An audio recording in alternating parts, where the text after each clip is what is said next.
det kan man sige, det er bookingafdelingen også. Vi har ligesom to hoved... Vi har et selskab, der hedder API, Funny Business Inc. APS, ikke? Ja. Og der ligger alt det, vi laver her. Der ligger Comedy Aid, der ligger Comedy Zoo, og så har vi noget, der hedder FBI Productions, og der ligger vores tours, og der ligger, vi har noget, der hedder FBI TV og sådan noget, så det ligger ligesom derovre i den der. Og Giggles, som er vores nye restaurant, ligger også over i den, der hedder Funny Business Inc. Så det er svært at skille fra hinanden, hvis det er regnskab, I skal snakke om. Og der kan man sige... så meget med regnskab er det heller ikke. Nå, okay, fordi det ved jeg nemlig ikke særlig meget om, vil jeg så sige. Jeg ved noget om regnskab i forhold til lige præcis booking, fordi det er jo det, jeg er ansvarlig for. Så der ved jeg noget om vores omsætning og vores et eller andet, men det kan I jo læse på nettet. Det er jo ikke... Men egentlig, altså vi har forberedt en masse spørgsmål. Ja, det er ikke sikkert, at jeg svarer på dem alle sammen. Nej, det ved vi. Jeg er bare sådan glad sælger, men det kan være, at vores regnskabsmand kan. Jeg prøver, ikke? Altså vi har det info, bare generelt info, og så havde vi noget, lige nu kort med markedsføring, konkurrenter, fremtid, og sådan lidt ekstra, vi ikke lige ved, hvor vi skulle sætte det ind under. Cool. Nu lukker jeg ned her, for så har jeg min fuld opmærksomhed. Men egentlig så er det jo bare sådan, et opklarende spørgsmål. Ja. Så du skal ikke kunne alt muligt. Det skal jeg. Føler mig så presset. Ja. Så vi starter i det helt... det er gammelt, ja. Det var jo, hvordan FBI startede. FBI startede for... Ja. Jeg kan godt snakke rigtig, rigtig meget, så for jeres skyld vil jeg prøve at gøre det lidt kort, ikke også? Men FBI startede med ham, der hedder Peter, som sidder nede den anden ende. Han kan være lige kan møde ham, når han går. Han kom fra Canada, og han blev forelsket i en dansk kvinde. Og jeg ved godt, nogle af de største, mest fantastiske ting her i livet, de sker jo på den måde, ikke? Og han var fra Canada, og han var formand for festudvalget på hans gymnasie oppe i Toronto der. Og hyrede faktisk dengang Jim Carrey på hans gymnasium, men han havde sådan lidt sans for det der og lavede musik og sådan noget, elsker det. Blev forelsket en dansk pige, kom til Danmark, og så tænkte, der er ikke meget af det der stand-up i det her land. Jeg ved, om jeg ikke skulle starte det. Og det gjorde han så i en kælder i Hvidovre sammen med Kasper Christensen for mange år siden. Og der var ikke nogen komikere, der var en Lars Hjortøj, der var en Thomas Wivel, der var en Kasper Christensen. Carsten Bang var på vej, men det var sådan altså helt i begyndelsen, ikke? Og det er vel en 23-25 år siden nu. Det er ikke 25 år siden, fordi vi har ikke holdt jubilæum endnu, men det er lang tid siden. Og så er det stille og roligt blevet bygget op. Genren er blevet mere og mere kendt i Danmark, og Peter, han har været pioner inden for det der. Altså han har sådan set taget genre. Hvis han ikke havde gjort det, var der nogle andre, der havde gjort det, ikke?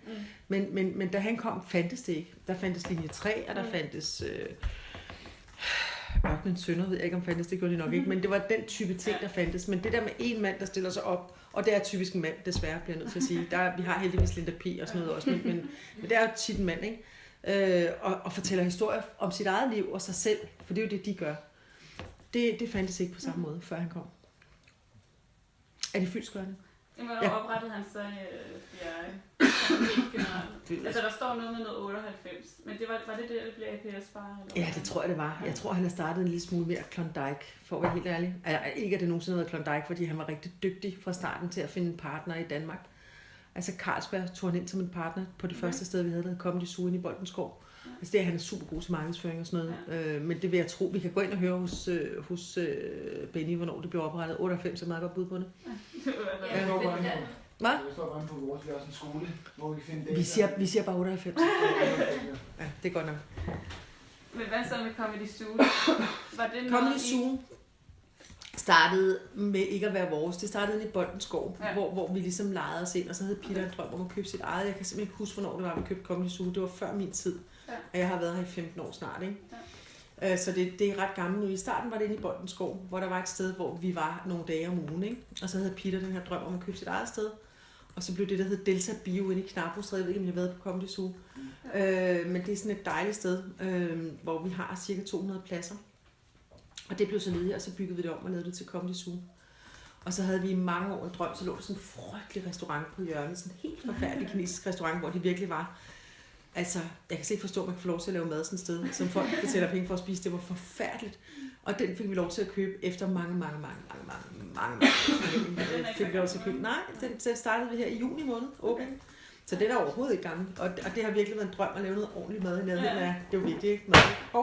At lave noget ordentligt mad i nærheden af vores klub, som svarede til den kvalitet, vi havde på klubben.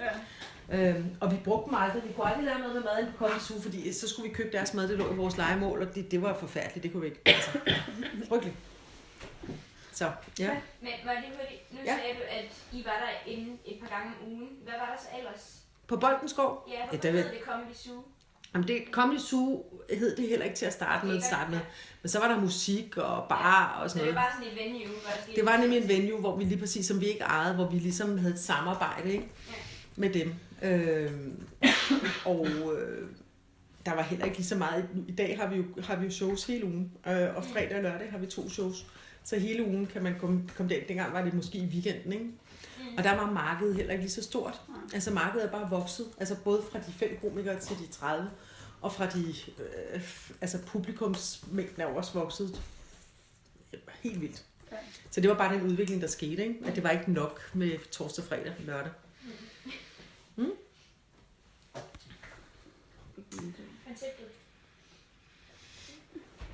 Har du noget? Ja, det er bare, om konceptet har ændret sig, siden vi startede. Hvilket koncept taler du om? Comedy Zoo?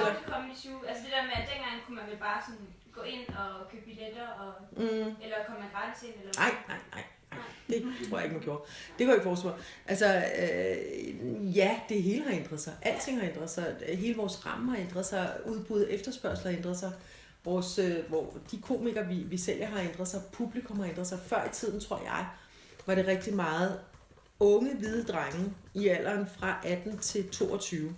Og publikum var også unge hvide drenge i alderen fra 18 til 22. Nu er det jo, der er trods alt flere kvinder med, og der er nogen, der er masuk, og der er nogen, der er lesbiske, og der er nogen, der er over 50 og sådan noget, ikke? Så hele kan man sige, segmentet er blevet bredt ud, fordi det komikere gør er jo, de taler om sig selv. Så de taler om, så hvis du går tilbage 15 år, så stod der måske nogen, der sagde, det der TV2, der lige er startet, det var måske lige startet, men har I set den reklame med, eller et eller andet sådan, og så er det, de snakker om. Og det er måske ikke noget, der appellerer skide meget til en, som er 42 og har 2 børn og sådan noget. Han vil måske hellere grine noget andet. Så hele deres referenceramme er blevet voksen, fordi de selv er blevet voksne. Og der er kommet flere og flere ind, som taler om noget andet. Okay. Så ja, så konceptet, hvis du siger, Comedy Zoo, så er konceptet vel egentlig bare, at det er blevet mere, meget, meget mere, og blevet dygtigere. Altså dem, der startede dengang, sådan nogle som Lars Hjortshøj og Kasper Christensen og sådan noget, dem, der starter i dag, de er 1000 milliarder gange dygtigere, end dem, der startede dengang. Fordi de voksede op med genren, og ja, de er bare dygtigere. Der er også flere af dem. Så på den måde, så hvis man siger, at om konceptet har udviklet sig, så vil jeg sige, det hele er bare blevet bedre. Altså, det er det bare, ikke? Det er ligesom men er det sådan, er det fordi, I har haft en bagtanke med, at vi gerne vil udvikle det her, eller er det sådan lidt automatisk, at det det er jo begge dele. Altså, det er jo begge dele, fordi det er klart, at der er noget, der sker automatisk. At lige pludselig så vil folk bare gerne have det her, de vil også gerne have mere af det, og lige pludselig så begynder vores komikere at sidde på P3, og være dem, der bliver brugt som studieværter, og bliver brugt til radioværter, og bliver brugt til alt muligt. Og så bliver det hele, så lever det sit eget liv på den måde. Så med det, som Peter har været rigtig, rigtig god til, og det, som vi er rigtig gode til, det er, hvis man bare sidder sådan ligesom siger, så ringer telefonen. Det kan vi godt. Altså, sådan virker det jo ikke. Så det, han har været rigtig, rigtig god til, det har han hele tiden været first mover på nogle af de der digitale platforme, for eksempel.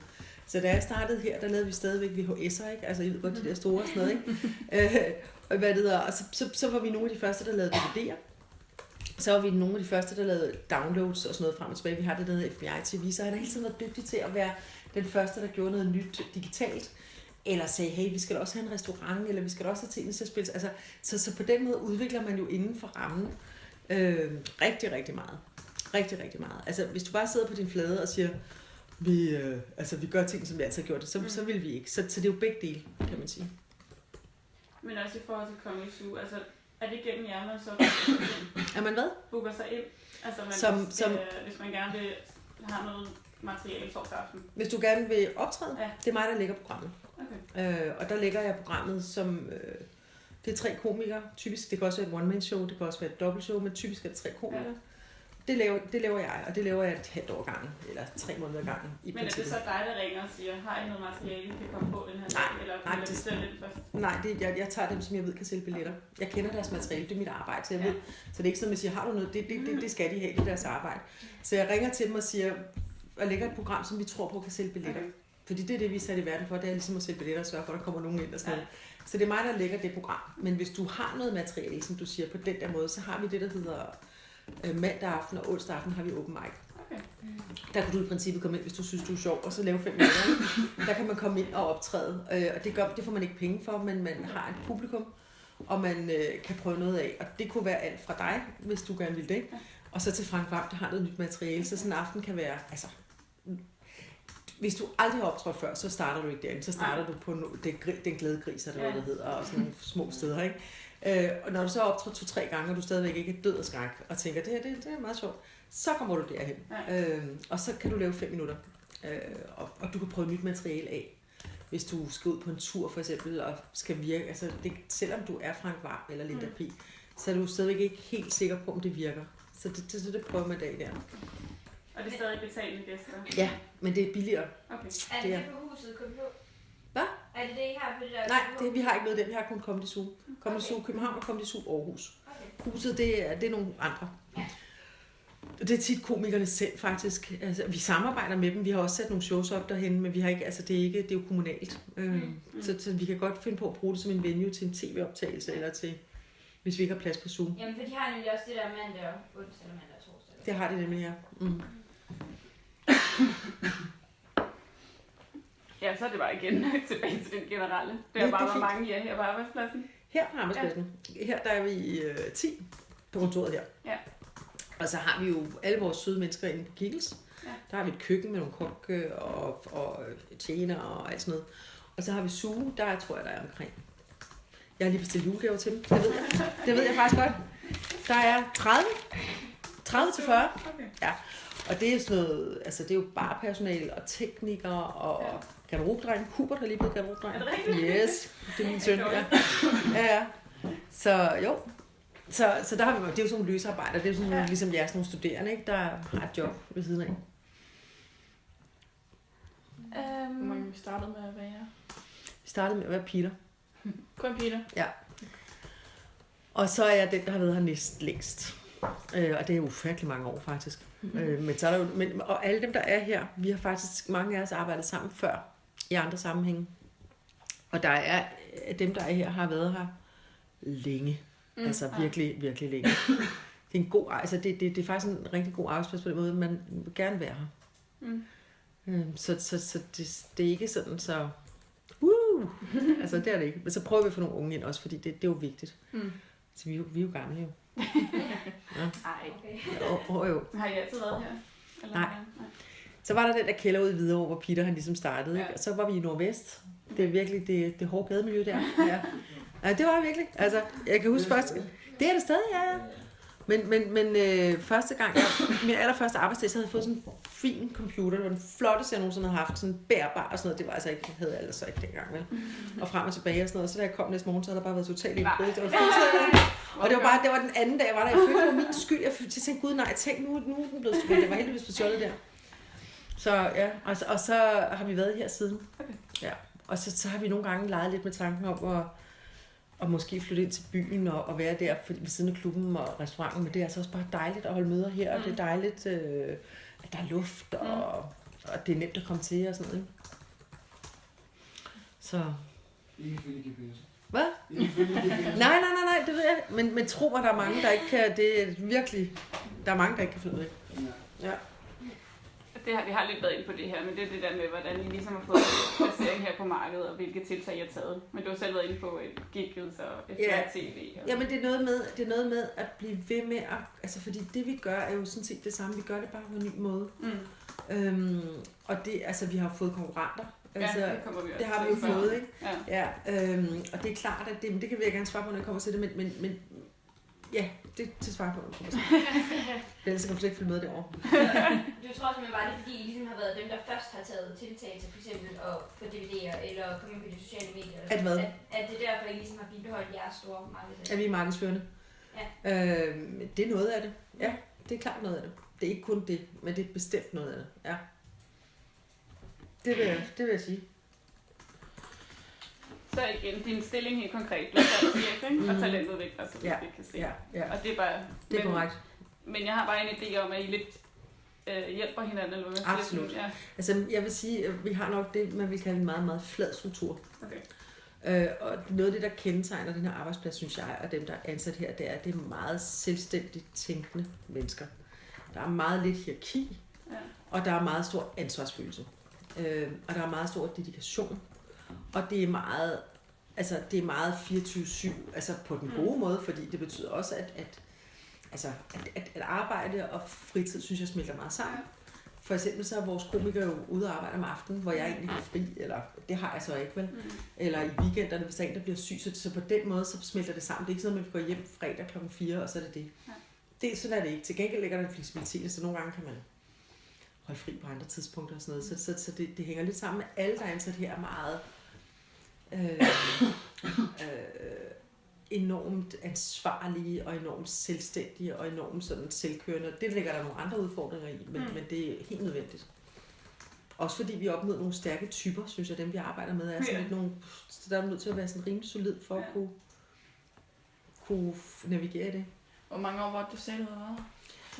15, tror jeg bare, vi siger. 15 år, ja. Vi siger 15. Jeg tror faktisk, det er 15 til næste år. 15 til næste år, okay. Ja. Men jeg ved ikke, om vi skal vente med det der til sådan lidt til sidst. I skal bare lave noget, der hedder et organisationsdiagram. Ja. Og det er netop, hvordan man leder, og hvem der er under. Ja. Men det har vi. Vi har et organisationsdiagram, faktisk. Ja. Som handler om, at jeg er selv chef, og så er Sanne ansat her. Altså, jeg er hende og Nina refererer til mig. Så er det Peter, som er ham, der startede det hele. Han er head of productions og direktør, og han har Camilla, som sidder der. Så er der Esben, som er ansvarlig for Comedy Zoo og Giggles, og han har en hel masse løsarbejdere, kan man sige, under sig. Ikke? Og så er der Benny, som ligesom betaler regningerne. Ikke? Og, altså, det er sådan der. Så har vi også nogle social media managers, som sidder og kører vores Facebook og Twitter og hjemmesider og sådan noget, som er sådan konsulentbasis. Ikke? De refererer til os alle sammen. Det ligger også meget sammen med, ikke altså stort et firma eller en virksomhed igen. Ja. At I har meget flat i og sådan noget. At det er, at ham, der betaler regningerne, han skal ikke bruge så meget tid, fordi I har ikke de største regninger. Det skal du ikke sige. Det tror jeg nok, der er nogen, der synes, vi har. Men i forhold til sådan noget, altså lad os bare, altså det nærske og sådan noget, de har jo nok en masse til at gøre det. Jamen det er fuldstændig. Altså jeg er fuldstændig. Der er ikke den der struktur, og der er ikke den der, altså det er på godt og ondt. Altså I kan også se, hvordan det er, vi bor. Vi bor i en gammel villa. Det er, altså, i princippet så er det lidt ligesom at have et værelse. Ikke? Det er så ikke alle, der har deres eget værelse, men det er sådan lidt homey på en eller anden måde. Vi bruger også meget tid her. Så det er klart, det er en helt anden struktur. Der er meget, som vi bare gør på en anden måde. Altså, og det er fuldstændig rigtigt, det er, fordi at vi er småt. Det er småt, helt klart. Det er ikke sådan, du har et eksempel på et organisationsdiagram, vel? Eller sådan, at vi har en eller anden medarbejder? Jo, det tror jeg faktisk, vi har. Det kan jeg maile til jer bagefter. Nina har det, fordi vi lavede det en gang. Det vil jeg lige prøve at se jer. Det tror jeg. Skal jeg lige skrive her? Det er bare slet, at jeg har lavet.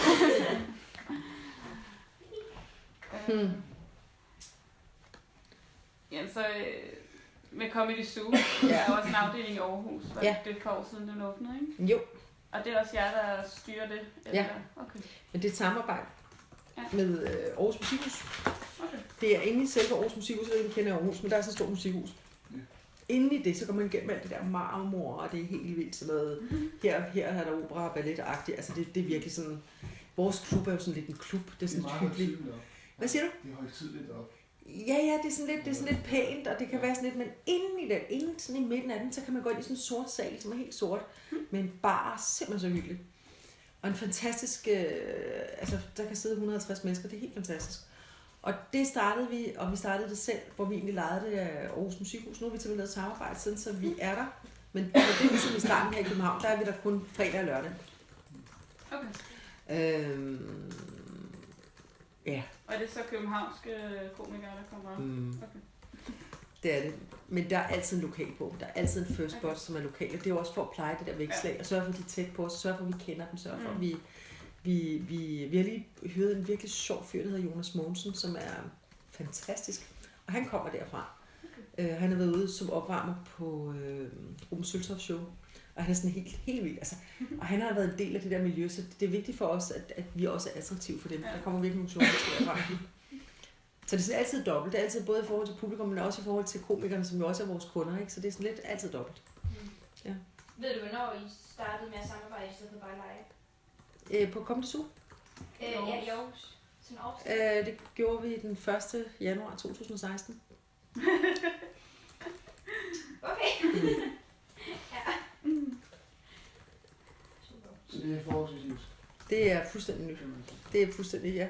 Inden jeg går hjem i dag, skal jeg lave programmet for de første 3 måneder, jeg har lavet i januar, så faktisk kun for måned 2 og måned 3, og det normalt ville være noget, jeg havde gjort længe, men det er fordi, vi har siddet og forhandlet med dem om, hvordan vi kan få det til at blive rentabelt. Ikke? Ja, så det er for 1. januar 2016. Hvor mange kan der være i det lokale? 150. Okay. Kommer lige nogle økonomispørgsmål? Jamen, det er ikke mig. Prøv, så ser vi, hvad der sker. Du sparer bare på det, du kan. Ja. Det er egentlig, først og fremmest, hvor tjener I flest penge? Er det Zoo, TV, Booking? Booking. Altså, er du sindssygt. Ja. Det er da derfor, det er helt forkert, hvis I ikke forholder jer til det. Det er det allervigtigste overhovedet. Det er da det allervigtigste, Marie. Ja, det er også. Det var også det, vi brændte os varme på. Men... Det kan jeg da godt forstå. Det er da også det allervigtigste. Jeg tror faktisk, det er sådan rimelig... rimelig... Productions, som er vores tour. Nu har vi lige haft Tobias Dybvad ude på en lang tur. Til næste år, der har vi Christian Fuglendorf, Lasse Remmer, Men's Room ude. Og det er det, der hedder Productions. Og når vi har sådan nogle år, når vi har Tobias Dybvad ude, og Linda P. har vi ude til næste år, så har vi en stor omsætning på dem. Så er der nogle år, hvor vi måske kun har 1 eller 2 store tours ude, så er det klart, så er den lidt mindre. Men jeg vil tro, at det er sådan cirka, nu siger jeg bare noget, og det er faktisk nogenlunde rigtigt. En tredjedel er Comedy Zoo, en tredjedel er Productions, og en tredjedel er salg. Booking. Det er altså B2B, det er det, vi gør nu, ikke? Ja. Her, i det her kontor. Meget. Ja. Så det er sådan nogenlunde. Det kan godt være, at Comedy Zoo måske har 40% med Giggles. Fordi jeg kender faktisk ikke tallene efter Giggles. Giggles er jo kun et halvt år gammelt. Så, men lige indtil videre, så er det jo en investering. Indtil videre, der går noget tid. Jamen, tror man, når man skal ned og grave sådan en kinesisk restaurant op, så kommer der nogle udgifter, man slet ikke havde til at komme. Så det er jo en kæmpe investering, og så går der nogle år. Ikke? Så så er det ved Benny noget om, og det er ikke sikkert, det er alt, han vil fortælle, men de ting, man kan se, kan man jo se. Ikke? Det er fint. Og nogen, der meget gerne vil høre, at man kunne se et budget for Comedy Zoo, men det kan man ikke. Kan lade sig gøre. Nej. Men jeg kan godt forstå, at I spørger. I skal spørge.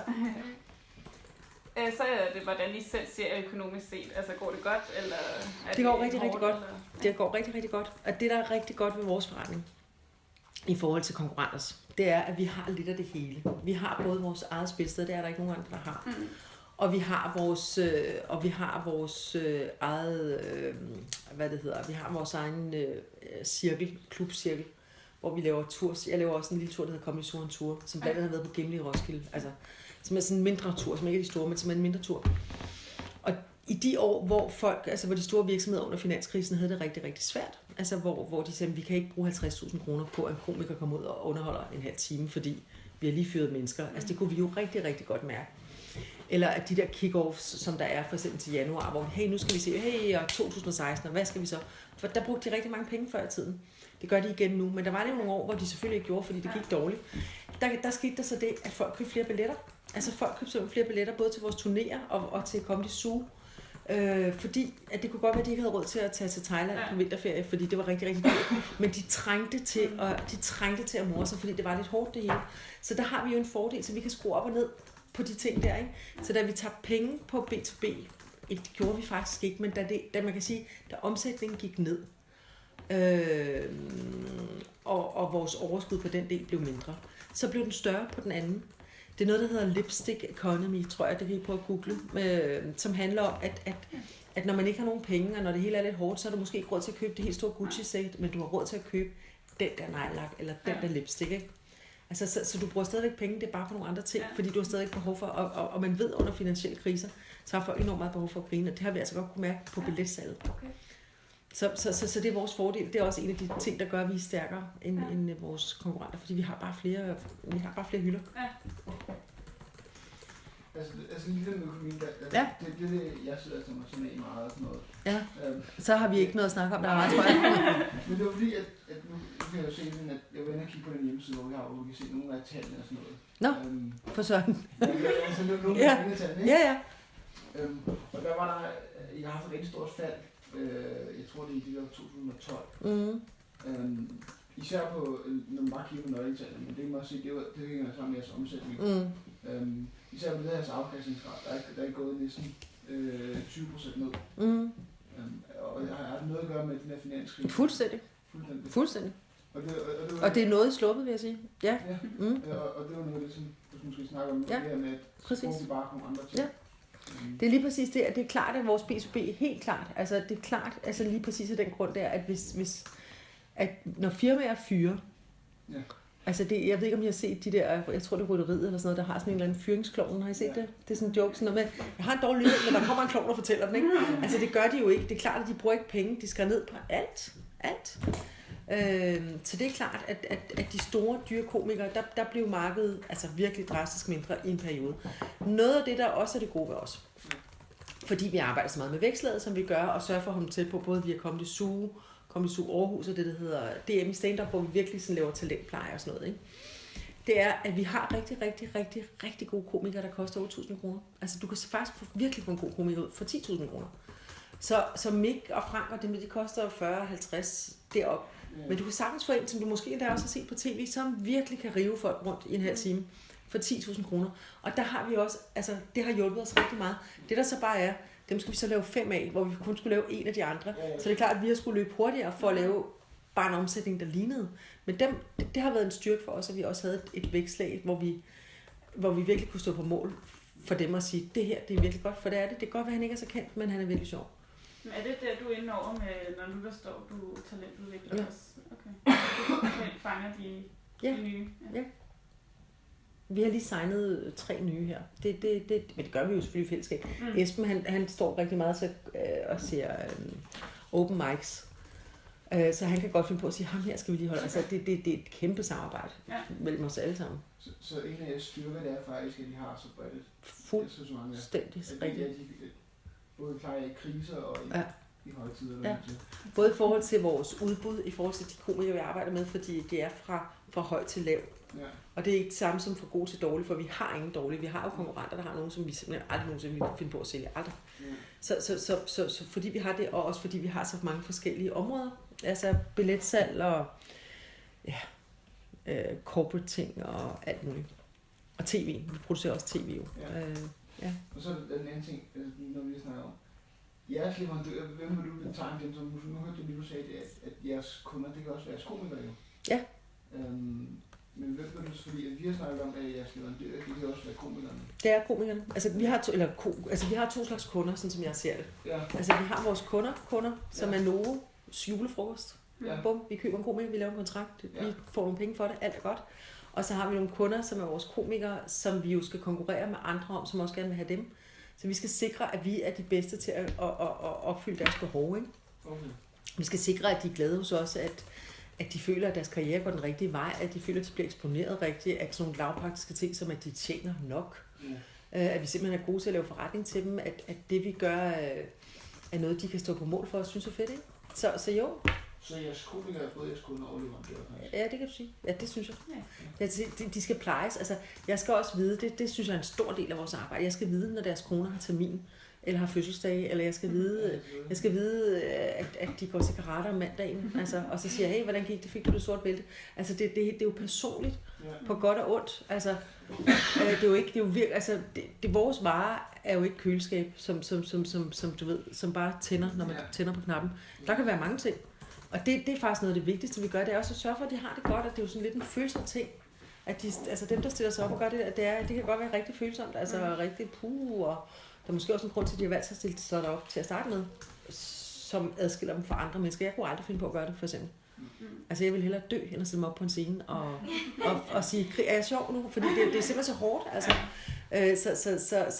Så det er der, det hele det der menneskelige aspekt, det er altså 50% af det, jeg gør. Vil jeg tro. Og så en ting, er sådan en konkurrenceform. Hvilken konkurrenceform vil du mene er på markedet? Altså er det sådan, er der en Dog eat dog, er der noget, der hedder det? Ja, det ved jeg ikke. Altså sådan, altså er der en stor, eller er der 2 store, eller mange få, eller hvordan? Nej, der var os. Ja. Og vi havde monopol. Ligesom Danmarks Radio nærmest, det havde vi jo ikke. Ja. Men vi var bare dem, der var der, ikke? Og det synes jeg var super fedt. Og så sagde Peter, jeg kan simpelthen ikke forstå, at der ikke kommer nogen og tager noget af vores business. Hvad laver folk? Hvorfor kommer de ikke? Så siger jeg, det hold dog op, det er da super fedt. Vi har det pis godt. Altså hvad? Jeg forstod virkelig ikke, hvad han sagde. Så kom Rune Klagen, tror jeg, som vi i øvrigt, altså det er også det med vores forretning, jeg laver rigtig mange jobs til Rune, selvom han ikke er her, fordi jeg har kunderne. Nu gør jeg det bare via hans agent, som hedder Jakob Ries, der har noget, der hedder Eboman. Og Jakob Ries, han har specialiseret sig i at have få, men virkelig værter. Vi har jo 30, så jeg kan jo ikke være med og putte brunsovs på kartoflerne alle de der steder, de er aldrig nogensinde. Men det er han. Og det betyder, at dengang, der var det ligesom en kæreste, der slog op med en. Det var virkelig sådan, nej, og sådan noget. Men det, der var problemet, det var jo, at de havde aldrig været andre steder. De havde aldrig prøvet andet. Det er det samme, som at have den samme kæreste hele livet. Altså, du ved jo ikke, om der kunne være noget derude, der var mere spændende. Og vi var dem, der var det, så da der begyndte at komme alternativer, så blev det attraktivt for nogle af vores komikere, som helt reelt også havde nogle andre behov. Det betød flere ting. Det betød i den grad, at vi blev dygtigere. Altså, det bliver jeg bare nødt til at sige. Altså, jeg forstår godt nu, hvad det var, Peter mente dengang. Fordi, du ved, vi skulle virkelig gøre os umage. Vi skulle virkelig kæmpe for tingene. Og det er faktisk meget sjovere at arbejde på den måde, hvilket jeg slet ikke havde troet, jeg ville synes. Men vi er virkelig blevet dygtigere af det. Og dernæst, så er der sådan en... Hvis du har 30, så kan du ikke være lige så personlig med dem alle sammen. Det kan du bare ikke. Runes karriere havde ikke været det, den er i dag, hvis det ikke havde været for Jakob Ries. Og det vil sige, at den værdi, jeg får, når jeg sælger Rune til nogle andre, er jo også steget på grund af ham. Så nu ser jeg for eksempel ham som en tæt samarbejdspartner. Altså selvom det startede med, at han tog vores Rune, ikke? Det var frygteligt. Men i den dag i dag er vi jo virkelig tætte samarbejdspartner. Og han kan ikke gøre det, vi gør, fordi han sidder og holder møder. Og ved jeg ikke, giver Gindberg fodmassage, hvad han gør, et eller andet, ikke? Altså, så tager han jo ikke telefonen og snakker med nogen, der ringer fra det. Det gør jeg. Så vores samarbejde er virkelig, virkelig godt, og jeg har kæmpe stor respekt for det, han gør. Og omvendt. Så på den måde, så er der nogle andre, så der trænger, som bare har kigget på det, vi lavede og sagt, det vil vi også, de tjener penge, og så prøver de at gøre det, og det kan de også med nogle ting. Og det, der har været deres force til at starte med, var, at så sagde de, så har vi kun hjortøj og varebær, for eksempel, så gør vi det. Og så er I eksklusive også. Nu begynder de lidt at få problemer, fordi de begynder at blive grådige til andre ind og frem og tilbage, og nogen er gået tilbage til os fra dem. For det er jo også det, der sker. Så er man ved at kysse på en ny kæreste, og så hende den gamle var alligevel bedre, ikke? Altså, og det er godt for, og det er også godt for os. Det vil sige, nu er der et sammenligningsgrundlag. Men der er en hel masse firmaer, der har prøvet at sige, det der tjener man penge på. Det vil vi også. Så der er jer, og så er der nogle andre små. Ja. Men det har vi mindre. Spørgsmål om. Ja, det kommer senere. Jeg vil gerne svare på det allerede nu, hvis det er. Ja. Det gør, at vi skal finde det med det samme. Nej, det gør jeg ikke noget. Bare spørg det fint. Nå, men jeg ved ikke, du har måske... et spørgsmål er, hvad der er egentlig er dyrest at drive af jeres forskellige... Det ved jeg ikke. Nej. Altså, det ved jeg godt. Altså, det er dyrt at drive et sted, hvor man etablerer noget, så Giggles er jo klart dyr, ikke? Altså, derfor, fordi det, der er med det, vi laver, faktisk, det er måske også en pointe for jer, det er, at det jo ikke, altså, i princippet skide investeringskrævende.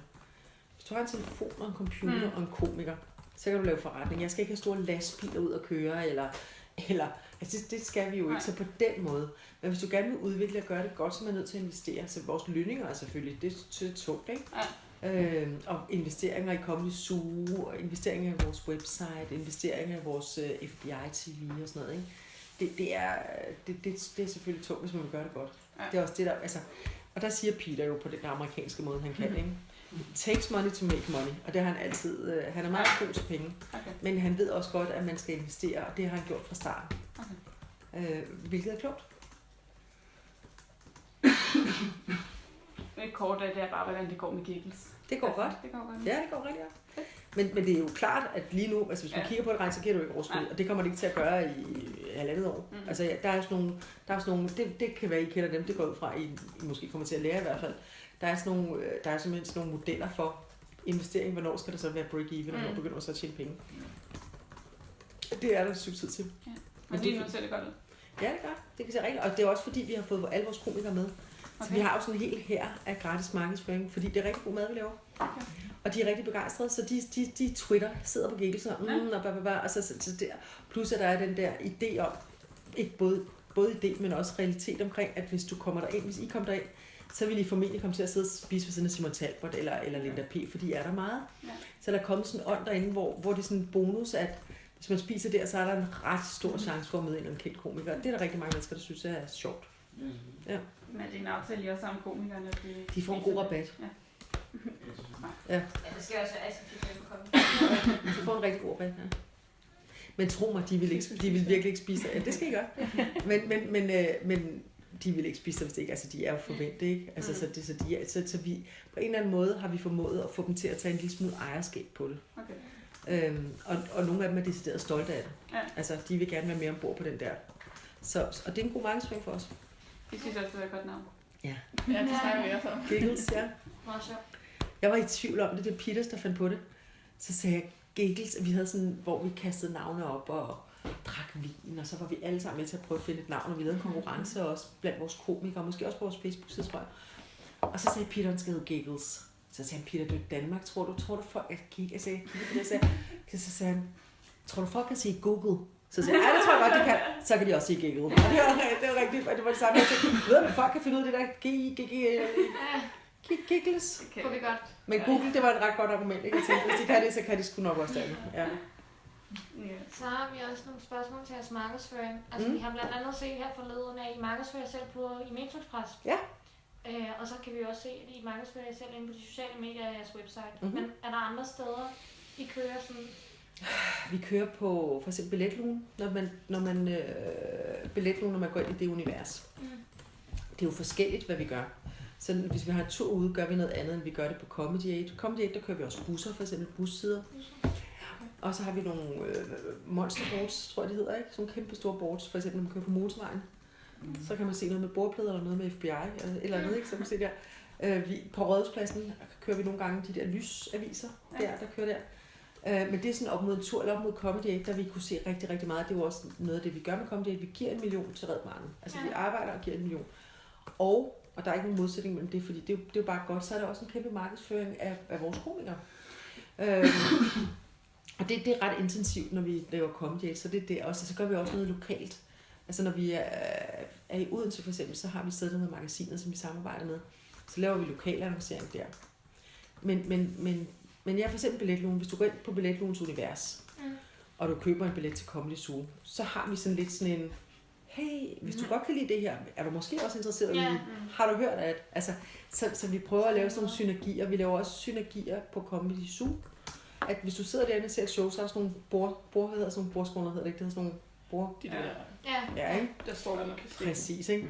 Og der står, vidste du, at man også kan få en komiker hjem til dig selv, eller til dit firma, eller er du klar over, eller så vi prøver at få tingene til at spille sammen. Så det er sådan lidt ligesom Spotify. Hvis du godt kan lide det her musik, så skal du prøve at høre det her. Ja, helt klart. Altså, helt klart. Bare eller bare få de der universer til at spille sammen, ikke? Ja. Så I bruger mange penge på markedsføring? Det gør vi. Takes money to make money, det gør vi. Hvis man holder sig inde på Comedy Zoo, markedsføring så også jer selv i avisen og sådan. Ja. Det gør vi. Og det ved jeg ikke ret meget om, for det er Esben, der gør det, men det gør vi. Og vi for eksempel så det sidste, det gør vi meget. Vi gør det, for eksempel Politikken havde sådan kæmpe sådan noget juletillæg. Sådan 2 aviser, der handlede om julemarkeder og jule, bla bla bla. Og der annoncerer vi for eksempel i forhold til vores julefrokoster og vores Dan Andersens juleshow og sådan noget, hvad vi har kørende. Ikke? Så ja, det gør vi. Okay. Næste spørgsmål egentlig sådan, nu sagde du, at jeres målgruppe er meget bred. Ja, men, altså, og den bliver bredere og bredere. Okay, hvad det hedder. Og sådan i forhold til Comedy Zoo, I har ikke en specifik målgruppe fra den alder til den alder? Det har vi nogle tal på, for det har man jo nu om dagen. Når folk køber billetter på Billetlugen, så er der jo noget statistik. Vi kan se, hvor de bor. Vi kan se noget mønster og sådan noget, og nogle gange kommer de med nogle oplysninger om sig selv, som gør, at vi kan se nogenlunde, hvilken alder de har og sådan noget, ikke? Så jo, vi ved rigtig meget om vores hvis Mads Lindeberg, som sidder med hele vores sociale new media manager, som han er, det er jo sådan, vi laver de der annoncer på Facebook, og på, altså det er jo styret efter, at vi kender vores publikum rigtig, rigtig godt. Vi kender også vores publikum op i Aalborg.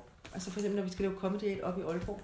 Så den måde, vi annoncerer på, er bestemt af det mønster, vi kender, de har i forvejen. Det kender vi fra de sidste tours, vi har lavet og sådan noget. Så vi ved godt noget om dem. Vi ved rigtig meget om vores kunder. Og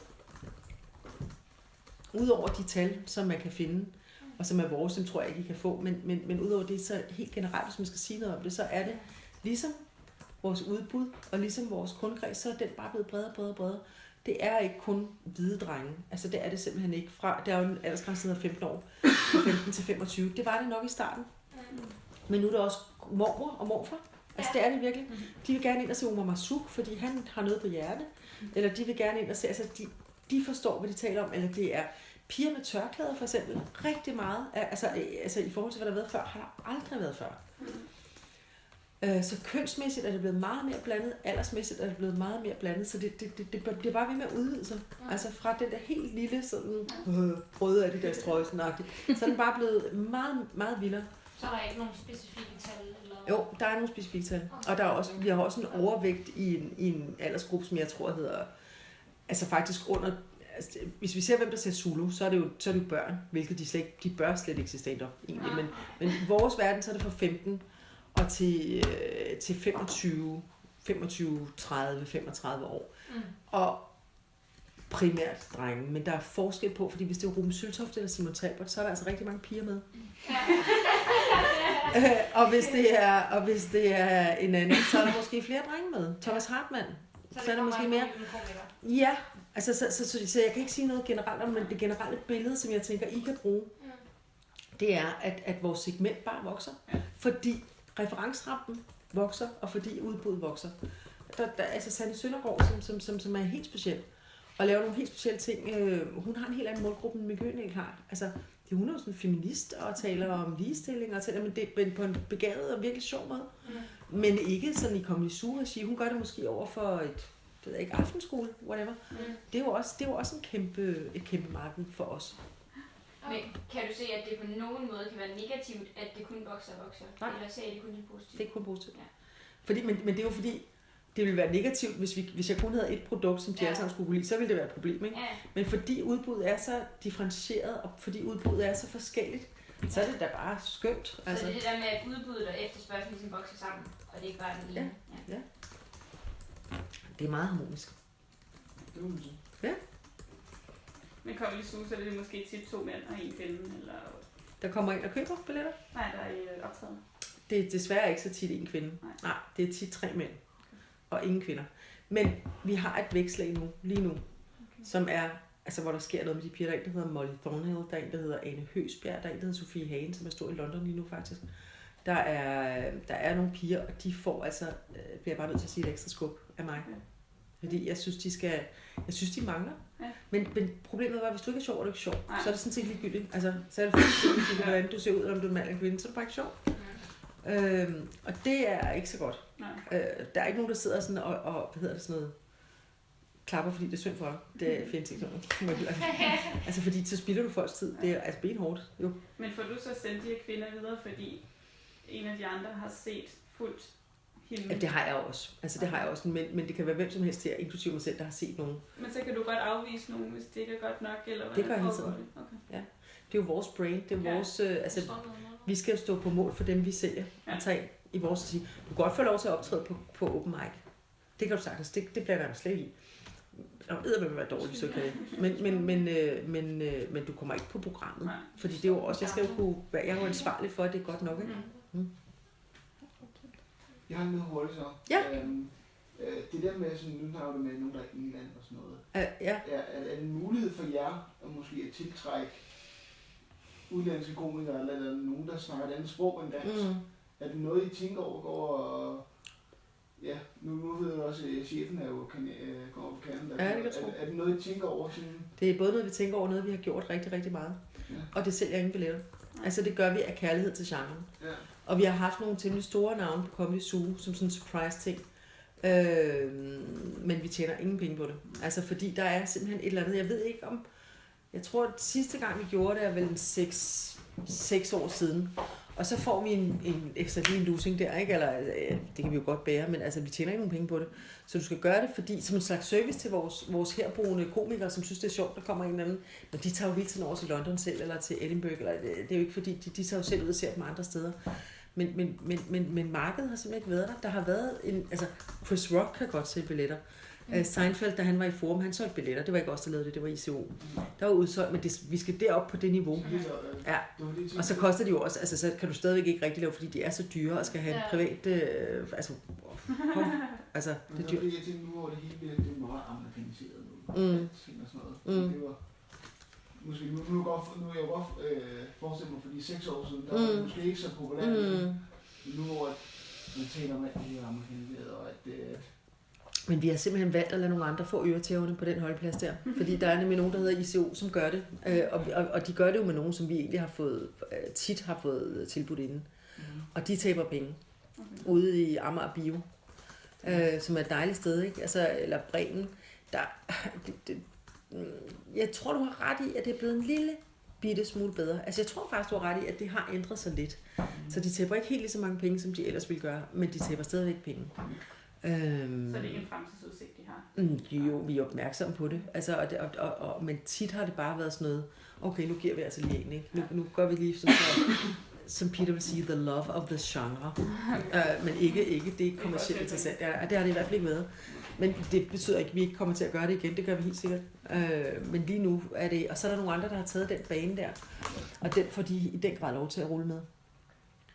Og jeg også tænkt på, at jeg så, at der er en kanadisk side, som også hedder FBI, som står for noget lignende. Nå, for fanden. Ja. Og I havde ikke noget samarbejde med Må jeg se den? Har du den? Nej, det har vi ikke. Vi har retten til at hedde det i Danmark, og vi kan... Gud, hvor er det sjovt. Det tænker jeg nu, hvor du siger, at Peter... Den hedder bare Funny Business. Jamen, vi har jo heddet det. Den hedder også Ink. Gud, hvor er det sjovt. Gud, hvor er det. Du sagde, at Peter var kanadisk. Altså, de har så også noget andet, men de har også komikere. Corporate Family, Freud og College Family, Freud. Feud står der egentlig. Så har de sådan noget forskelligt noget her. Funny Business. Er det comedians telling stuff, eller er det... Jeg tror både det er altså, musik og sådan, men der er også altså, komik indunder. Peter kommer til at sagsøge hans røv, læser du? Det kan jeg godt se. Det kommer ikke til at blive sjovt, det der. Kan du ikke hvad hedder det? Funny Business CA? Ja, det kan jeg sagtens. Det skal jeg lige til. Det skal jeg lige se. Det er sjovt. Jeg faldt lige over den til. Var det samme, jeg fandt? Er det nok den samme? Og så tænker jeg, at det kunne godt være, at de allerede var på det kanadiske marked. Det er vi ikke. Det er også en fejl, ikke? Ja, lige for at vende tilbage til det der markedsføring, det er ikke helt færdigt. Nej. Vi har bare talt meget om, at vi synes ikke, at man sådan ser FBI så meget i jeres markedsføring, men man ser meget sådan comedy zoo, eller comedy aid. Er det sådan jeres hensigt ligesom at ikke at sådan gemme jer, men ligesom stå lidt bag ved de, eller? Vi gemmer os slet ikke, men det er helt klart vores hensigt. Altså både for at differentiere det, vi gør, men også fordi, at det ikke er os, der altså jeg vil sige, vi har vi har heller ikke så meget brug for det på den måde. Altså fordi folk ved virkelig godt, hvem vi er. Altså det bliver jeg bare nødt til at sige. På et tidspunkt var der en, der kom hen og sagde, det der Zulu, hvor meget har I givet for det? Altså, det tjener vi jo faktisk penge på. Vi tjener penge på at producere tv til Zulu. Ja. Men samtidig så er det jo en fuldstændig fantastisk markedsføringskanal for os. Det er inden for vores eget sted. Der står FBI over det hele. Der står Comedy Zoo over det hele. Jeg kan ikke forstå det for lov. Og efterfølgende der står der produceret af FBI, bla bla bla. Så vores navn er lige med god stand-up. Så der er heller ikke nogen grund til at gøre det vulgært, vel? Altså det skal ikke være på den måde. Og vi kører også nogle kampagner nogle gange, specielt i forhold til salg, hvor det er det handler om. Ja. Men ellers, nej. Ja. Den er stået i, den er blevet helt træt, det kan jeg fandme godt forstå. Ja, den er optaget stadig. 48 minutter, 23 sekunder fra sådan.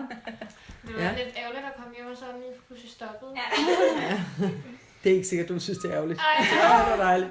Så var det lidt fred. Kom ind igen. Ja, så kommer vi til konkurrenter. Ja. Der har vi, jeg har været ude og lave sådan en konkurrentanalyse. Ja. Og kigget lidt, og der har jeg taget de der Tashmer med. Timer. Timer, ja. Det lyder meget lækkert, når du siger Tashmer. Super lækkert. Timer hedder det. Der har vi også taget nogle andre med, men altså, hvem ser I som jeres konkurrenter, så er det nogle af dem, så har du nogle sådan... Jamen altså, der er to slags konkurrenter, ikke også? Der er konkurrenter, og der er konkurrenter samarbejdspartnere.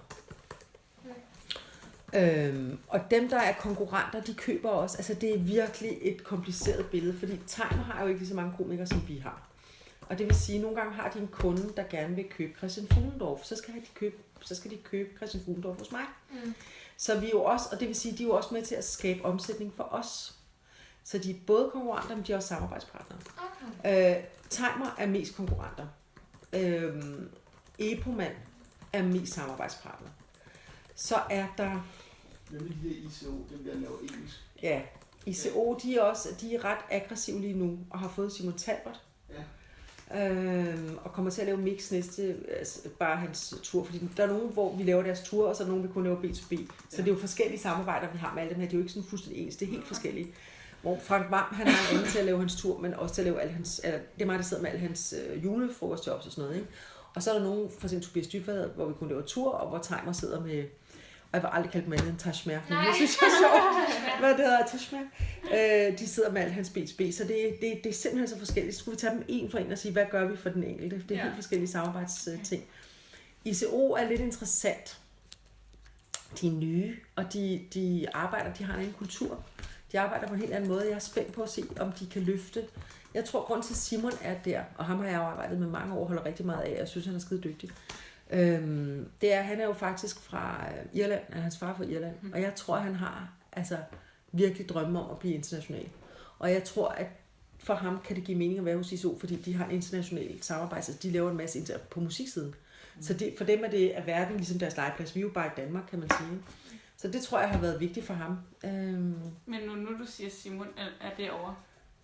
Det du prøvede at forklare før, men har I så slet ikke Simon mere her?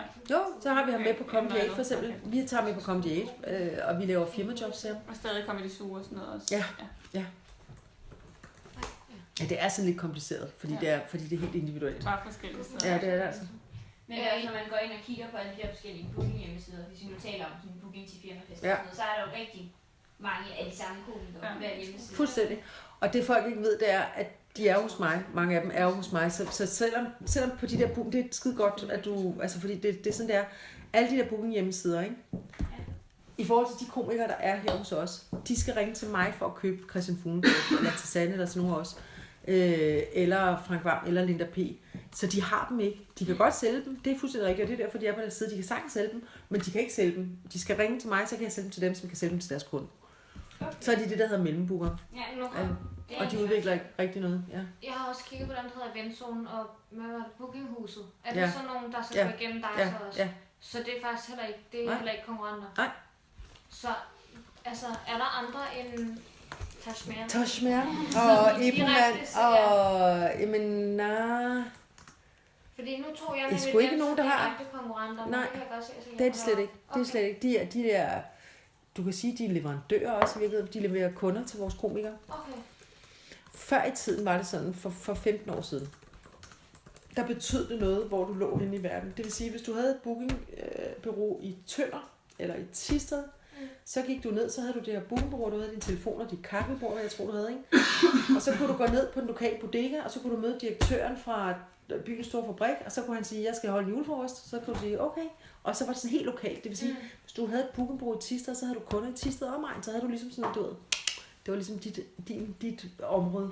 Der gav det rigtig meget mening for os, der sad i København og booke til dem, altså og sælge til dem, fordi de havde nogle kunder, vi simpelthen ikke havde. Altså det havde vi bare ikke. Og så kom det der internet, ikke også, og blev rigtig stort. Og nu er det fuldstændig ligegyldigt. Jeg kunne sidde i Indien og booke komikere. Det er ligegyldigt, hvor jeg er, fordi al markedsføring, det er ikke nede i Thisted, det er ikke nede i Thisted Folkeblad, eller de ved, hvem jeg er, eller de kender min mor, eller altså, det er slet ikke på den der måde. Det er et stort marked. Der er en temmelig stor booker, som er på Bornholm, som hedder NK Music. Nu hedder de vist Applaus, tror jeg, eller sådan noget. Men han har simpelthen boet på Bornholm hele sit liv. Han har altså haft en rigtig stor del af det marked, og det har altså på ingen måde været baseret på bornholmske kunder. Dem er der ikke så mange af. Men det var fordi, han var god til det. Altså han var god til at markedsføre på nettet, og så er der sådan noget med Google AdWords, som vi bruger rigtig meget tid på. Der er ikke nogen af dem, som du har kigget på, for eksempel Eventzone. Eventzone er helt ligegyldigt, vil jeg sige. De laver ikke ret meget. Nej. Men Bookinghuset er faktisk meget godt bureau. Altså de kan godt lave noget forretning. Der er ikke nogen af dem, de må ikke købe Google Ads på vores komikere. De må ikke reklamere med vores komikere. De må godt have det på deres hjemmeside. Og de må gerne købe Google Ads på deres eget navn, men de må ikke gå ind og lave markedsføring på Google. Det kan man gøre, det ved jeg ikke, om man er klar, man køber annoncer. Ja. Det må de ikke gøre på vores komikere, fordi det gik op for os for nogle år siden. Altså så sad vi jo bare, så blev det bare dyre. Altså, og vi må gerne stille krav, det siger, vi vil gerne samarbejde med jer, men I må på ingen måde annoncere med vores komikere på Google. Så det betyder, at hvis du går ind og googler Linda P, så skal vi komme op først. Og det er jo sådan, folk køber nu om dagen. Ligesom hvis jeg skulle købe en rejse eller en flybillet til New York, så går man ind og googler jo. Altså jeg flybillet, så den, der kommer op først, har ligesom, du ved. Og det skal være også. Altid. Det må de andre ikke overhovedet. Men det er ikke sådan, du tror ikke, at der kunne være en mulighed for, at de ligesom kunne arbejde sig op, og så tage nogle af jeres komikere. Altså, Jo. det kan de godt, men selvfølgelig. I føler bare ikke sin troede af det. Nej, det er ikke sket endnu på den måde. Det er jo sket endnu i forhold til dem, der har gjort noget, som vi faktisk havde forsøgt at gøre. Og som vi faktisk har måttet erkende, at når man har så mange, som vi har, så kan vi ikke være så personlige. Vi kan ikke være personlige med 30 på den måde. Vi er ret personlige, synes jeg. Altså, jeg synes, vi er ret tæt på, og vi er ret... altså, det er lige præcis det, tillykke med de corona op på Bum og Simpler. Altså, det er personligt, for det er mennesker, vi arbejder med. Men det kan ikke være sådan, at jeg sætter mig ind i bilen hver gang en af dem, der skal på arbejde og kører med dem til Jylland. Og siger hej til arrangøren. Det gør vi nogle gange, men slet ikke på det niveau. Slet ikke. Og det er det, han gør. Og sådan en som Rune har brug for det. Altså, det har han virkelig brug for. Det vil han gerne have. Gindberg har virkelig brug for det. Så er der nogen, der virkelig hellere vil, altså, som meget gerne vil være fri for det. Men så på den måde har han jo bare støttet deres karriere på en måde, som har gjort, at de er blevet mere værdifulde for os. Fordi deres karriere er gået, som den er gået. Så det er virkelig godt. Så det har været en trussel mod os, men det har været en trussel, fordi han havde gjort noget, vi faktisk ikke gjorde. Og som vi har måttet erkende, vi aldrig kommer til at gøre. Det er ikke det, vi er gode til. Det der med at vide, hvad man er god til. Vi er gode til at producere, vi er gode til kvantitet, vi er gode til at udvikle, vi er gode til vækstlaget, vi er gode til alt det der. Men vi er ikke de bedste til den der meget personlige. Det er vi altså ikke. Det er vi, fordi vi er ekstremt personlige. Men vi tager ikke med ud på alle jobs, vi har. 58 jobs ude på fredag. Det kan vi jo ikke. Altså, det kan vi jo ikke. Men det kan ikke også blive ulempe for jer måske, at komikere måske gerne vil have den her tryghed. Jamen, de har masser af tryghed. Altså, at de måske gerne udvikler det der, som Rune Kjær vil have, og gerne vil have I tager med ud. Hvad nu hvis, altså, hvordan er det, man måske håndterer det, hvis det var? Men det er sådan, det er. Altså, det er sådan, at der er flere end Rune Kjær og Jan Gindberg, der har det behov. Helt klart. Mange flere. Men så sker der tit det, at de får en manager, som ikke har noget med os at gøre, men som vi sidder og forhandler med. Ja, okay. Men det er ikke alle, der har det, altså, men som har en, du ved, som de ringer til hele tiden og siger, jeg ser hvor mine underbukser hænger, jeg kan ikke finde dem. Altså, eller et eller andet, ikke? Altså, som er meget, meget, meget tæt på. Meget, meget tæt på. Og dem samarbejder ja, glæder gerne, ja. Så på den måde, så har I degraderet måske lidt, eller men jeg tror også bare, det er noget med at gå ud og sige, fordi det er simpelthen naturstridigt at have mange, og så være, altså med mindre vi sidder 30 medarbejdere, det kan vi jo ikke, altså det kan jo så vil vores regnskaber virkelig ikke se gode ud, vel? Så man er nødt til at vælge, hvad man er. Man er nødt til på et tidspunkt at sige, det her det er det, vi er, og det her det er det, vi ikke er. Frem for at sige, hvorfor går de? Det kan vi ikke forstå. Det kan vi godt forstå. Og det gør de så heller ikke i særlig høj grad, fordi nu har vi fået andre veje og andre muligheder. Plus, som jeg sagde før, at det vi har, at vi har nogle meget forskellige slags samarbejde. Der er også nogle, vi har et meget tættere samarbejde med end andre. Der er nogle med, at vi sidder for alt, også for deres privatøkonomi og deres, når de køber en bil, altså for alt. Er det regnskabschefen, der sidder og gør det? Det gør vi alle sammen. Okay. Ja. Altså hvor vi sidder hjemme i fodenden med en kop te, ikke? Når de har, altså det gør vi med nogle få, men det kan vi ikke gøre med 30, og det er vi egentlig ret sådan, det kan vi jo ikke. Altså sådan er det. Så i stedet for at være ked af det, så sige, hvad er det så vi er stærke til, som de andre slet ikke kan? For eksempel altid at tage telefonen, altid at være til rådighed, altid at have, altså at der er en troværdighed omkring, hvis jeg sender en komiker ud, så ved man godt, altså I kan jo gå ind og google, og så kommer der alle mulige komikere, alle mulige sådan, hvor man tænker, han er måske meget sjov. Nej, det er han måske ikke nødvendigvis. Men man ved godt, hvis man ringer til os, så står vi på mål for det, og ved, at de er gode. Altså. Lige i forhold til den tilbage til noget Comedy Zoo konkurrent, føler I, at troede, at for eksempel Varberg åbner sin egen lille comedy club og Syd? Nej. Anne, han prøvede jo også for nogle år siden. Ja, det er rigtigt. Det gik virkelig ned. Gik det bare galt? Ja, det må man sige. Altså, men det er igen det der med at vide, hvad man er god til, og vide, hvad man ikke er god til, og så satse på det, man er god til, eller også så virkelig bruge nogle ressourcer på at blive bedre til, i stedet for bare at tro, det er nemt. Ja. Tit er der sket det, hvis man skal sige sådan noget lidt negativt egentlig. Så er der kommet nogen, som har sagt, det de gør på FBI, det er enormt nemt. Altså det kan vi også gøre, så kan vi tjene pengene selv. Hvorfor skal vi vil gerne tjene penge selv. De er alle sammen gået ned. Alle sammen. Fordi de har ikke de kilometer i benene, de har ikke det netværk, de har ikke de rutiner, de har ikke det apparat, vi har. Så er det bare ikke nemt, hvis du sidder og anden og siger noget, og det gik helt galt med hans. Altså det var virkelig. Altså vi har jo prøvet at finde noget om det, og det eneste vi kan finde, det er sådan en udtalelse fra hans manager, som så vidste hans kone, om at han fik for travlt, fordi at der var så en masse andre ting. Og det kan du selvfølgelig ikke udtale om, sådan at det ikke passer, men altså, der er sådan en interesse, at tror du det er den fløjt? Ja. Jeg lover dig for. Ja. Jeg skal Men det er også det, vi snakkede om også, at det nok er nemt at komme ind på markedet som konkurrent, men at bibeholde eller få den der plads, det er nok svært, som I har. Altså. Ja. Altså, vi har skrevet det hurtigt. Der er mange, der er kommet hurtigt og går hurtigt ud. Altså, det er mange. Det er mange. Men det er også, som du siger, altså, der er jo rigtig mange, der kan lave det der med at finde en komiker, og så få dem booket. Men det, I har sådan Comedy Zoo og Comedy 8, det er der jo ikke andre, der har. Nej, eller DM, hvor vi, som vi også laver til tv, ikke? Hvor vi også plejer at vækstlaget, eller Comedy Zoo en tur, hvor vi er rundt på små steder i hele landet. 20 dage om måneden med tremandshold, som er sådan en eksport af Comedy Zoo, som vi så sender ud i landet, ikke? Sådan, så man også kan opleve det, hvis man bor i Norge, hvor den bor eller et eller andet. Ikke? Ja. Jeg ved ikke, hvor meget tid du lige har. Nej, hvor meget tid skal vi have? Vi har bare lige 6 spørgsmål tilbage. Det er fint. Bare kom. 6 spørgsmål er fint. Hvordan ser I, det er sådan mere, hvordan I ser jer selv i fremtiden? Er der nye idéer lige nu? Du behøver ikke fortælle, hvad det er, men I er i gang med at... Ja. Og så... Det var et godt, kort spørgsmål. Altså, hvis du gerne vil sige, hvad det er.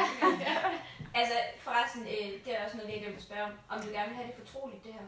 Nej. Okay, fordi det kan det godt være. Det skal det så ikke være. Det er jo ikke hemmeligt. Nej. Jeg fortæller jer ikke noget, jeg ikke må fortælle jer, så I kom bare med. Kender du til jeres mission, vision og mål? Fordi det er faktisk noget af det, der kan være en udfordring, fordi vi har sådan en flad struktur, fordi vi er sådan lidt familiepræget, selvfølgelig er vi ikke i familie sammen.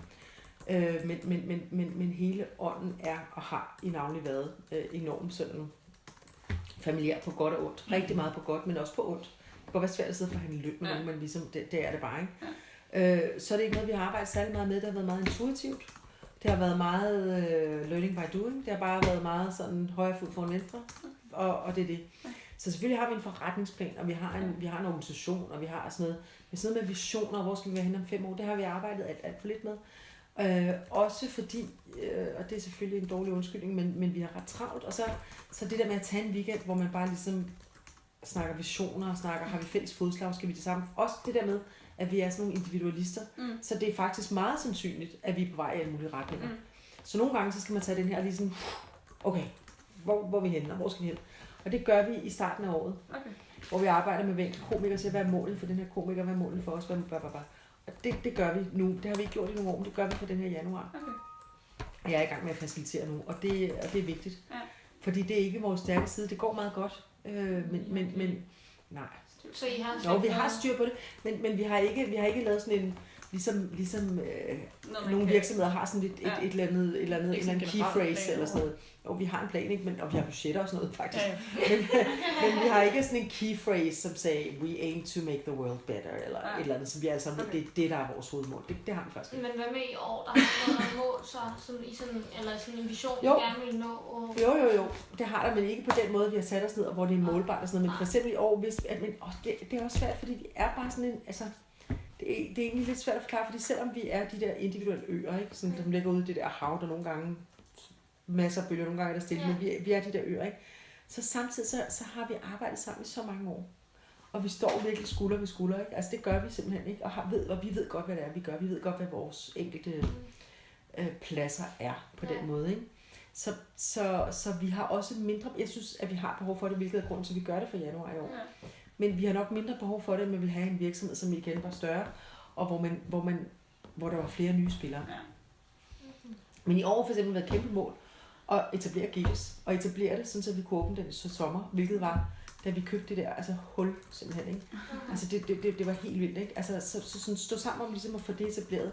Hvad skal det hedde? Hvordan skal menuen se ud? Hvad er det for altså alt det der. Det har været det store mål for os i 2015, ikke? Ja. Til næste år er det at få det til at give overskud. Okay. Så I har sådan nogle... Det har vi forventet afdeling. Jeg sidder sammen med vores regnskabschef og min direktør og siger, hvad er målet for altså de budgetmæssige mål, og hvad er refleksionerne omkring, hvorfor tror jeg på det? For eksempel, hvis der er en, der er meget ude på tur, meget ude på turné, så tjener jeg ikke så mange penge på med min afdeling, for så er han jo meget optaget. Så laver vi sådan, hvad tror vi, der kommer til at ske? Så på den måde har vi. Ja. Men igen, det er sådan meget individuelt i forhold til hver afdeling. Det er ikke sådan, at virksomheden har sådan samlet. Jo, det har virksomheden også. Okay. Der er ligesom også med den del, hvor jeg er nede i munden, det er lige præcis i forhold til det her, ikke? Og hvor Esben er nede i munden i forhold til Comedy Zoo og Giggles, og Peter er i forhold til Productions, som er vores turnéer. Gør I brug af frivillige? Har vi aldrig rigtig gjort, fordi en anden ting Peter siger, pay peanuts, get monkeys. Det er han ikke meget for, det er frivillighed. Men pay peanuts, get monkeys. Altså hvis du ikke giver, så får du heller ikke noget særligt godt. Men vi har jo hele det der samarbejde med Red Barnet, og der er det jo kun frivilligt. Altså der har de en masse frivillige, som sørger for, at vi overskud bliver så stort som overhovedet muligt til det godgørende formål, ikke? Men kan det ikke være en mulighed måske? Altså nu ved jeg godt, at han siger det der med peanuts. Men hvorfor? Hvis I nu bliver større og laver større ting og sådan noget, så er det ikke måske, I har penge til rådighed til at ansætte nye. Så er det fordi forretningsmodellen ikke dur. Hvis vi ikke har, altså, så er den ikke holdbar. Hvis der ikke er mennesker til at løfte den. Altså der er ikke noget. Jeg har det lidt sådan, at der var faktisk en, der spurgte, en journalist, der ringede og spurgte om jeg synes, det var for dårligt, at stand-up ikke fik statsstøtte. Altså, der er en hel masse andre kreative, altså teater, eller hvis du går ind i operaen, så får du mange penge. Altså, så får du faktisk tjek på 2.000 kroner, når du sætter dig ned på det sæde, ikke? Fordi de der 800 kroner, du har betalt for billetten, er jo ingenting i forhold til, hvad det rent faktisk koster. Og så var der nogen, der synes, det var også for dårligt, vi ikke fik det. Jeg sagde, nej, det er overhovedet ikke for dårligt. Det her, det klarer sig glimrende på kommercielle vilkår. Altså, det er det, vi gør. Der er simpelthen så meget hjerteblod i det. Altså det er drevet af hjerteblod, det er drevet af kærlighed til genren, men det er ikke modsætning til, at vi tjener penge. Så nej, det tror jeg ikke. Men vi begyndte at tage praktikanter, men det er altså det omvendte. Det er mere fordi, vi føler os forpligtet til at give noget. Altså vi har en praktikant fra CBS, som har været her et år og skriver en stor opgave, og som har siddet herinde i et år. Nej, det gør vi ikke. Vi får ikke penge for det. Ja, det er det. Nej, det gør vi ikke. Men så har vi ansat hende, fordi så er hun pioline, og så er hun alligevel, hun er simpelthen så fantastisk. Men det er ikke et spørgsmål om, at vi vil have noget i systemet. Det er et spørgsmål om, at vi egentlig føler os forpligtet til at give noget tilbage. Så nej, jeg vil ikke sige, at vi aldrig vil gøre det. Altså, det vil jeg slet ikke sige. Men jeg tror bare, fordi det er typisk, at der er rigtig mange andre listevirksomheder, og det er rigtig meget frivillige. Ja. Men jeg tænker bare mere på selve stedet, du ved, med Giggles, og der kunne... Du siger, at din søn lige var blevet garderobedreng. Det får han løb for kaloter. Var der mange, der gerne ville gøre. Altså jeg ville synes, det var mega sjov og en fed oplevelse, og det står også godt på din CV, at man har været med til det. Især for os, fordi vi læste leisure. Ja. Så jeg tror bare, sagtens, I ville kunne tiltrække en masse. Det er vi ikke interesseret i. Nej. Og det er heller ikke rimeligt. Det vil ikke være rimeligt inde på Giggles. Altså der er jo mennesker, der skal betale husleje, du ved, som går på arbejde andre steder, hvis vi. Det synes jeg ikke vil være rimeligt. Nej. Og det er heller ikke nødvendigt. Og jeg vil sige, og det gælder faktisk også inde på Comedy Zoo, at dem, der er der, de har eddermame også været der i mange år. Altså nogle af dem, de er jo blevet færdige med deres studier, men alligevel tager de en vagt i baren i gang imellem, fordi det er blevet en del af deres netværk og venner og sådan noget. Ikke? Så det er bare et dejligt sted, og det tror jeg faktisk også handler om, at man behandler folk ordentligt. Det er klart, at hvis I sad og snakkede med nogen fra filmindustrien, så er der jo runners, og de betaler ingen penge til de mennesker. Det er noget andet. Og det synes jeg egentlig også er problematisk.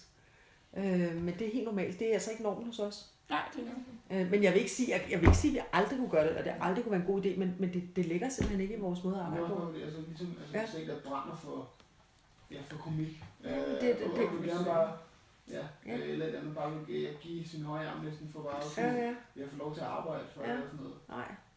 Altså, jeg tror, at sygeplejersker synes, det er vigtigt, at de gør en forskel for mennesker og hjælper nogen, der har det dårligt. Det betyder simpelthen ikke, at de ikke skal have løn for det, vel? De burde faktisk få meget mere, end de får, hvis du spørger mig. Det synes jeg ikke. Altså. Så det er en forudsætning, du brænder. Men det er jo så også det, der gør omvendt, at du tager telefonen, når den ringer kl. 2 om natten, hvis det er det. Eller at du gider tage en ekstra vagt, eller at du gider, det er jo noget af det, der sker på den ånd, der er. Som det tror jeg ikke, men jeg tror altså ikke på det langsigtede det der, men jeg ved godt, at jeg synes, det er noget skruebrækkeri, og jeg synes, det er forkert. Altså, det synes jeg faktisk, det er. Og det er rigtigt. Der er rigtig mange, der gerne vil gøre det gratis. Det er ligesom, altså, man kunne arbejde lidt inden eller andet, og så fik man en billet til. Men det har vi gjort, men hvis vi skal sige noget, hvor vi har gjort det, men det er så noget andet. Ja. Så for eksempel, når vi har en turné, Elias Ehlers, der gjorde vi noget, som kan bare komme i nærheden af det, du siger, men det er ingenting. Altså. Så havde vi Elias Ehlers ude på en turné, der hed Helt Perfekt, og det var fantastisk. Han er virkelig, virkelig, virkelig sjov. Hans publikum er ikke lige så stor som Mikke Øendals, så der skulle vi gøre nogle nye ting og noget nye markedsføringsagtigt. Og det måtte ikke være smadret dyrt, fordi det lå ikke i det budget.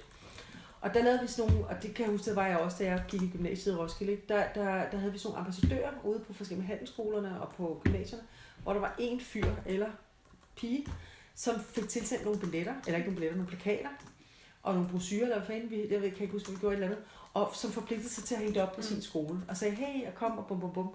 Og så man lavede noget lokal markedsføring, fordi vi var sådan nogle steder der, ikke? Og det solgte en hel masse billetter, og det fik han eller hun blev ambassadør, og var connectet direkte op til Elias, hvilket var sjovt altså for dem, og så fik de 2 billetter for at gøre den indsats. Ja. Så det, men det er jo ikke et arbejde, altså det skal du sætte nogle plakater op, og så skal du sige, hey, look at that guy, altså det er noget andet, ikke? Ja. Men det er nok det tætteste, jeg kommer på. Ja. Jeg tror egentlig, vi har fået svar på de andre der, vi kan lige spørge, hvor vi kan, jamen det har vi lidt. Vil gerne høre mere, så må vi gerne det. Jamen det var mere, det var mere sådan, hvordan I talentudvikler? Det gør vi ved at sørge for at være tæt på dem. Det gør vi ved at have open mics 2 gange om ugen, hvor helt nye mennesker kommer ind. Altså det vil sige, at vi ser de talenter, der er, fordi de bliver jo tiltrukket til vores sted. Og det gør vi ved at lave DM, hvor vi tager rundt i hele landet. Og gennem 12 semifinaler, der kan alle mulige, der stiller virkelig mange op, der stiller altså 120 op eller sådan noget, ikke, som synes, de er sjove, og nogle af dem er sjove. Og mange af dem, der er store nu, er startet sådan. Det er Lars Hjortøj, Jonathan Spang, altså Ruben Sø, de er alle sammen startet sådan der. Og alle dem, der er i genre nu, har været med, de har ikke alle sammen vundet. 18 blev nummer 2 for eksempel, da han sidder op. Så der har vi sådan en helt finger på pulsen. Der sidder simpelthen oppe i Aalborg, der er sjov.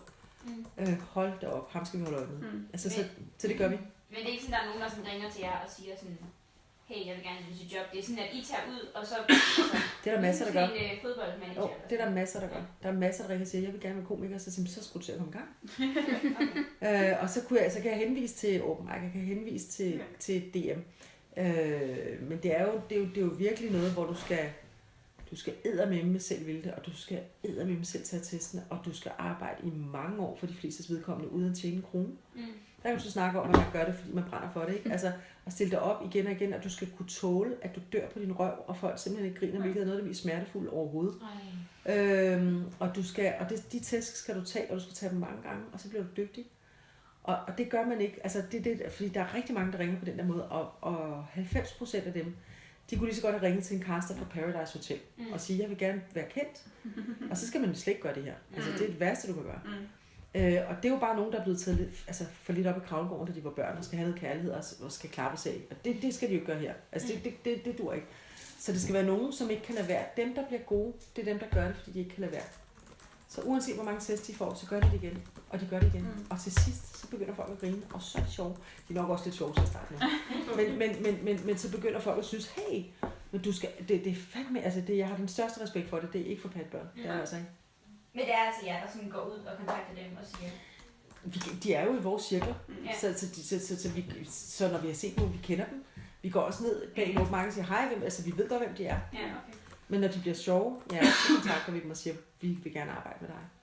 Men når nu I arbejder med nogen, hvis nu vi sender ham ud, jeg ved ikke, om I har ham. Og han så, jeg aner ikke, hvor meget han får, 30.000. Hvor meget får I så?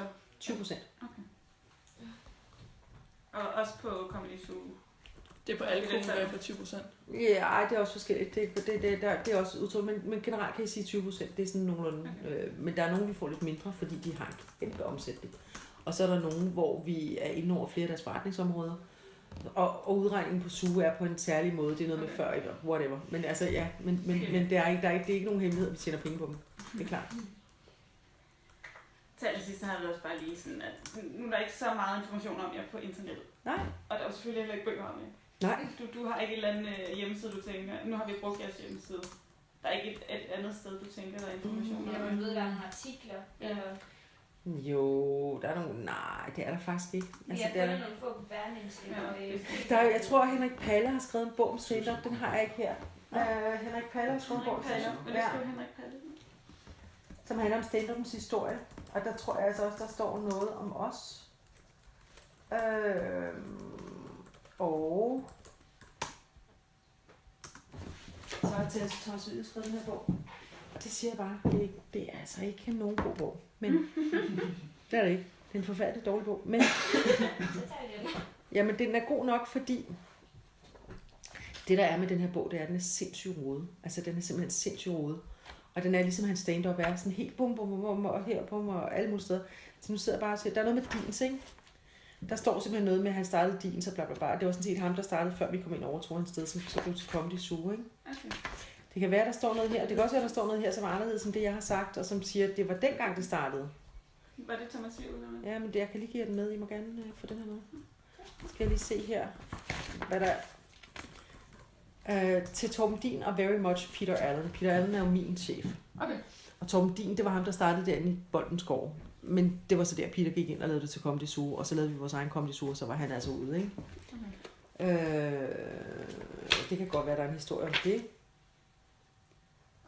Der står også noget om mig, faktisk.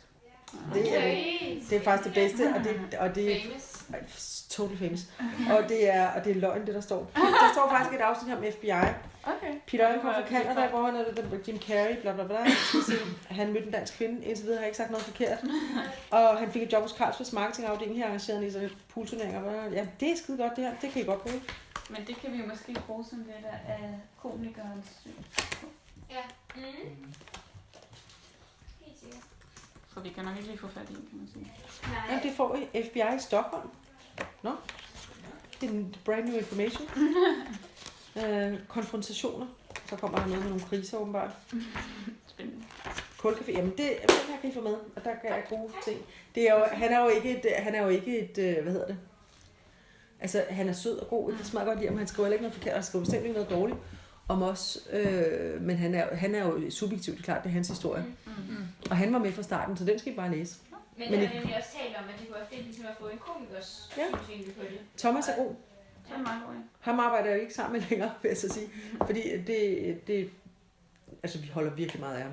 Og det er i al venskabelighed, men hans marked blev bare vigende på en måde, og så er det blevet andet end de kunder, vi har. Han har nogle andre kunder, end vi har. Men han æder med mig godt hjem, og hvis der er nogen, der ved noget om stand-up, så er det ham. Men det er en rodebog. Til gengæld er den hurtigt læst. Så I vil alle sammen kunne nå at læse den på 3 timer på. Seriøst? Ja, det vil jeg sige. Jeg har også lige en lille kort spørgsmål. Ja. Når I arrangerer Comedy 8, er det så kun jeres egen komiker, I bruger? Eller? Nej. Vi har Adam og Nora med i år, for eksempel. De der to. De er sjove. De er meget sjove. Jeg tror ikke, de er sjove til næste år. Jeg tror, de piker nok nu. Nej, det tror jeg. Er det de der... Det er den der, hvad sker der Danmark? Ja, det er meget sjove. Ja, lige i forhold til Comedy 8, sidste spørgsmål. Ja, det er fint. Det var, hvad var ideen sådan, til at starte på? Og hvorfor startede det? Ideen var... Det, eller er det nej, kun? det er kun... Altså, vi giver 1 million til Red Barnet, og det har vi gjort til UNICEF i mange år. Vi skifter og Kræftens Bekæmpelse. Nu arbejder vi sammen med... Før vi arbejdede med UNICEF i mange, mange år. Var det der, det talte over til børn? Ja, præcis. Og vi blev kontaktet af alle mulige foreninger hele tiden, som gerne ville have, at vi skulle give nogle penge. Og det sagde vi nej, så vi sagde, at vi har valgt at stå sammen. I stedet for at lave 20 forskellige, så laver vi en stor, så giver vi mange penge. Og så begyndte vi sådan at synes, at måske skulle vi fordele sol og vind lige, og der var også andre vigtige sager. Så gik vi så sagde vi ja til nogen, som kontaktede os. Det var Kræftens Bekæmpelse. Så arbejdede vi med dem i 4 år, tror jeg, måske 5, jeg kan ikke huske det. Og så har vi arbejdet sammen med Red Barnet. I det 3. år, vi gør det med dem. Og vi skifter på et tidspunkt om nogle år, så skifter vi til noget andet, sådan, så vi kan fordele. Altså... Ændrer I så også navn? Hvad siger du? Ændrer I Nej, Comedy 8 ejer vi. Tænkegaver til børn ejede vi ikke. Okay.